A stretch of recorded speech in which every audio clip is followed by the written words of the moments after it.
What's going on, guys? I'm Steve. Welcome back to the channel. Welcome back to another video. If it's your first time stopping by the channel, hit that subscribe button. Trust me, you won't regret it. You're a returning subscriber. As always, guys, welcome back, and I do appreciate the support. Guys, I seen the story that aired. It came on, I saw it on YouTube about 2 hours ago. It just came out today, and it's by the Associated Press. And it's this picture up here that you see, this cop mollywopping this inmate, or this guy whose name is Billy Lee Corum, age 42, in the back seat.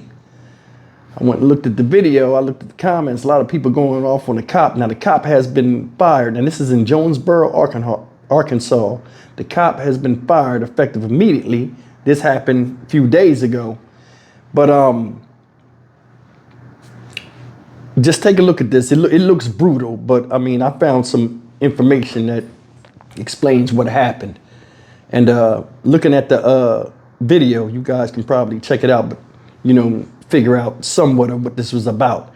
It's hard to watch, so brace yourself. Take a look. An Arkansas police officer has been fired after being caught on video beating a handcuffed inmate in the back of his patrol car.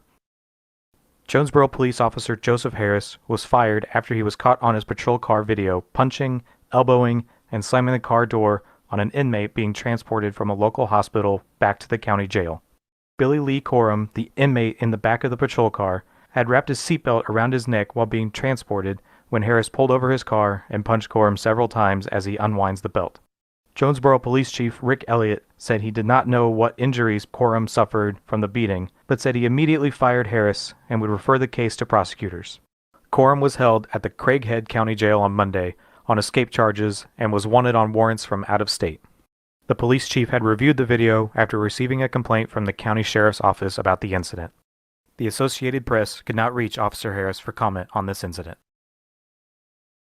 As we just seen that video, and I'm gonna show you the video. I mean, not the video, the article that explains a little bit more what led to this beatdown in the back seat and this officer getting fired.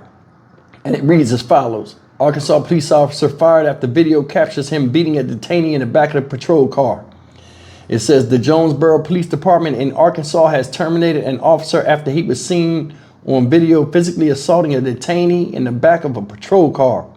On Friday, the department was informed of a complaint about an incident involving a Jonesboro police officer that occurred the previous evening. The department said in a post on Facebook, the serious nature of the complaint necessitated prompt action following an internal review of the incident. It was determined that the officer involved, Joseph Harris, should be terminated effective immediately, the police post said. The department said it was working through this as quickly as possible and posted video of the incident on its YouTube channel. In the video, the detainee appears to be handcuffed in the back of a police car, wearing a hospital gown. He appears to be out of breath and panicking.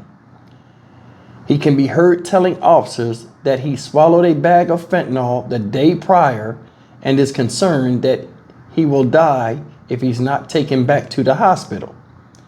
I swear to God on my daughter's life, I got effing fentanyl inside of me.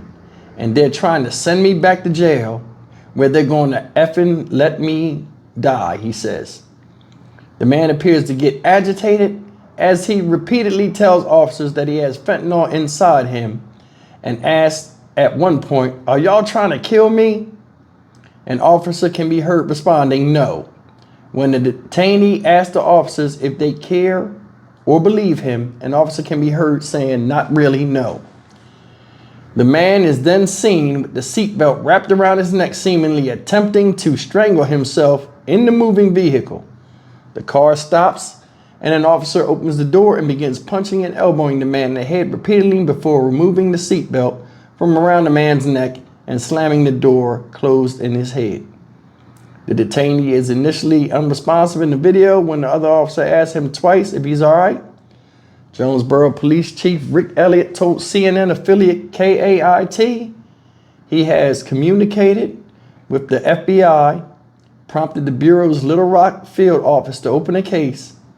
Elliott also forwarded information on the incident to the Greene County prosecutor, he told the outlet. CNN has reached out to Greene County prosecutor's office for comment. Harris received a 20-hour suspension without pay and further training from the police department about 2 years ago for excessive force. Sally Smith, a public information officer with the Jonesboro Police Department, told CNN. He has also been named in a wrongful death lawsuit filed in June, Smith confirmed. CNN has made attempts to reach Harris and reached out to the police union for comment, but have not heard back. The firing comes amid renewed scrutiny on how departments respond to officer misconduct after body cam footage was released showing the deadly shooting of Sonia Massey, a 36-year-old black woman in Illinois who called 911 for help and was killed by a deputy in her own home. Okay, that's the news of what happened to this dude. I gotta admit, man, he got tore up in the back. To me, it seemed like, you know, because I mean, I watched it a few times. The guy intentionally tried to choke himself out. Now, he said he swallowed fentanyl the day before, supposedly. And he said, the officer said, he said, "You don't believe me?" Cop told him no. It ain't up to the cop to believe you or not. They got to take you to and fro back to the jail. Sound like he ain't want to go back to jail. Another thing is this. The cop, when he wrapped that seatbelt around his neck, if you notice, he took his feet and he tried to choke himself out. I think that aggravated the cop. The cop was like, God damn it, went in the back, started hooking off on him. Now, I think when he was hitting him and all of that stuff, he was trying to stop him from choking himself at first, because the way he bent his neck and he kicked with his feet against the thing, when he started hitting him, he leaned against the thing to tighten the tension on the seatbelt. I think he was hitting him and striking him like that to break that tension to get that seatbelt off of him. But after he took the seatbelt and freed him up, he probably was upset that he had to go and do all of that stuff and all this stuff. Upset with the dude. When he slammed the door on his head that second time, that's why they fired him. That's why they fired. The hooking off on the guy, I don't think is what made them go off on him, because the guy was trying, you can see the guy was trying to choke himself out. So, I mean, they'll do anything, use any type of necessary force, stop somebody from killing themselves, avoid a lawsuit. But the slamming on his head and all of that stuff, unnecessary. That's what got him out of here. Do I think they're going to press charges and all that stuff? I don't think so. I don't think so, because he initiated choking himself, trying to kill himself. My thing is this. You swallowed fentanyl and all this other stuff because you wanted to. Nobody made you do that. That's your fucking fault. Why would you put yourself in that position and expect them to save you? And you said you did it the day before. If you did it the day before, you'd be dead already if it busted and ingested inside you. After you ingested it. You know what I mean? What it take food to break down in your stomach? What, 3-4 hours? You took it the night before, you'd have been dead already. Don't know if he's lying or not, but I mean, it don't even matter.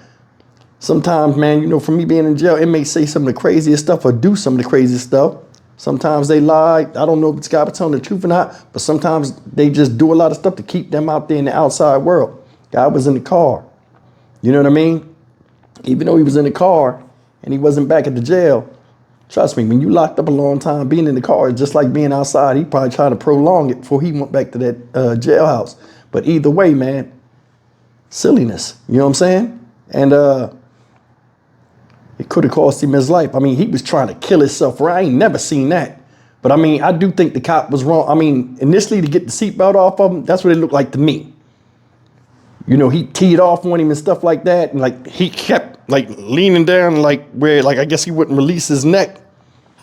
I don't know. He did what he thought was best, I guess. I don't know the police trained him, but I mean, it ain't like he went back there and just beat dude up. I don't know. I mean, it's silly stuff to me. But anyway, leave me a comment, man. Tell me what y'all think. Y'all think the cop was wrong besides the, you know, or like, I mean, how do you handle that situation? The dude got his weight pressed against the seatbelt and stuff. I don't know. We'll find out. Stock Market Steve for the Dynamic Reason channel. As always, like, comment, share, and subscribe. I'll see you in the next video. Take care.